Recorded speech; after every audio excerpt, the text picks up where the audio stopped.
From Daily Kos, Advertisement, for generations, the politicians consistently and publicly finding fault with the news media have largely been Republican. But as frustrations rise on the other side of the aisle this campaign season, more Democrats are speaking out, led by Sen. Bernie Sanders. His structural critique of corporate media in America is an important one and goes to the root of so many shortcomings during the Donald Trump media era.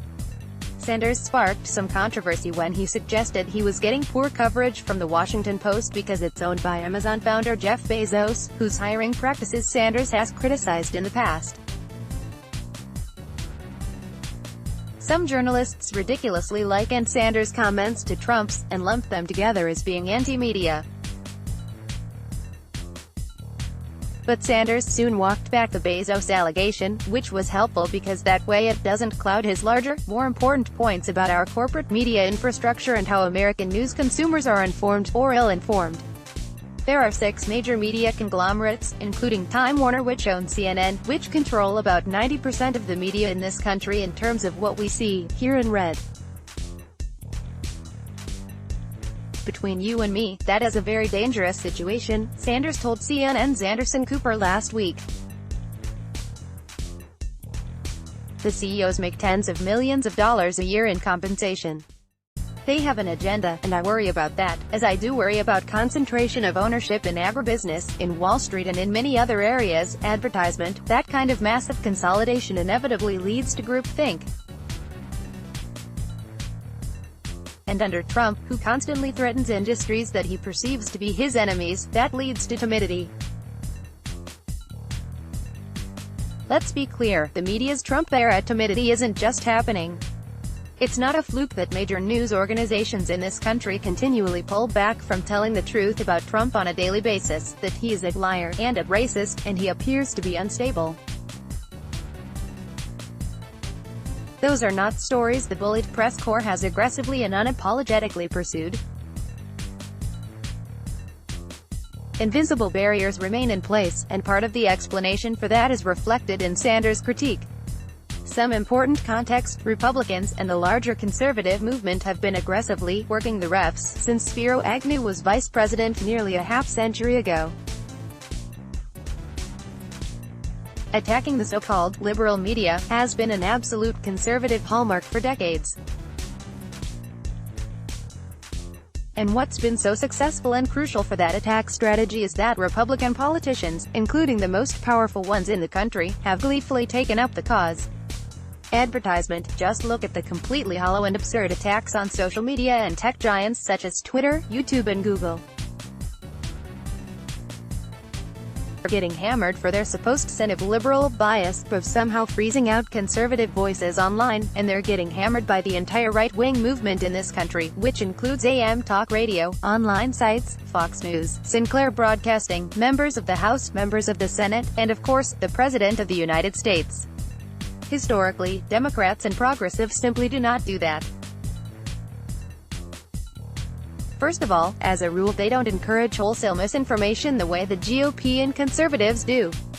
Secondly, when they do critique the media, it rarely includes voices from the Democratic Party and sitting members of Congress, let alone the White House. Embracing the idea that there are more important issues to tackle than the state of the American news media, most Democrats don't consider the topic to be a pressing concern, outside perhaps of the very specific issue of media consolidation, which at times does fall under the purview of the federal government. So what that means is the GOP's "working the refs" campaign is even more effective because the opposing political side isn't really saying much of anything to the refs, which gives conservatives an unobstructed lane. That's now starting to change. In the wake of the deadly gun rampage in El Paso, Texas, after a gunman citing a Mexican migrant invasion murdered 22 people at a Walmart, a reporter asked Beto O'Rourke if Trump could do anything to make this better. O'Rourke became somewhat incensed. He's been calling Mexican immigrants rapists and criminals, he correctly pointed out. I don't know, like, members of the press, what the F***ck? It's these questions that you know the answers to. when the New York Times took Trump's culpability in the rise of white nationalism violence and turned it into a preposterous headline that read, "Trump urges unity versus racism." 3 different Democratic presidential candidates lashed out at the Times on Twitter. Back to Bernie Sanders. Do I think Post owner Jeff Bezos has a direct hand in Sanders' coverage, and that the paper is tough on the Democrat because Bezos owns Amazon and Sanders has criticized the online behemoth? I do not.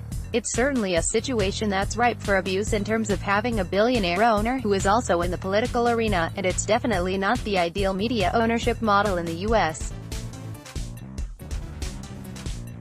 But to date, I haven't seen concrete examples of Bezos trying to dictate political coverage at the Post, and I haven't detected a strong anti-Sanders bias at the newspaper during this campaign season. Not the way, for instance, there appeared to be a newsroom-wide vendetta against Hillary Clinton in 2016 emanating from the New York Times. Advertisement. Nonetheless, leaning into the drama, CNN labeled Sanders' recent critique a dangerous Trump-like attack on that free press. A. That's patently absurd, and B. That kind of exaggerated rhetoric simply proves Sanders' point about the corporate media and the collective lens it uses. What Sanders is doing there is absolutely no different than what Trump does, complained CNN's Chris Cillizza, claiming that Sanders was borrowing from Trump's anti-press handbook.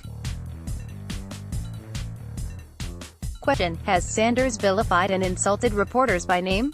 Has Sanders turned a blind eye to the murderous execution of a Washington Post columnist at the hands of Saudi Arabian thugs? Has Sanders derided journalists as the enemy of the people, and hyped the spread of fake news? Next page 1, 2 Let's block ads. Why?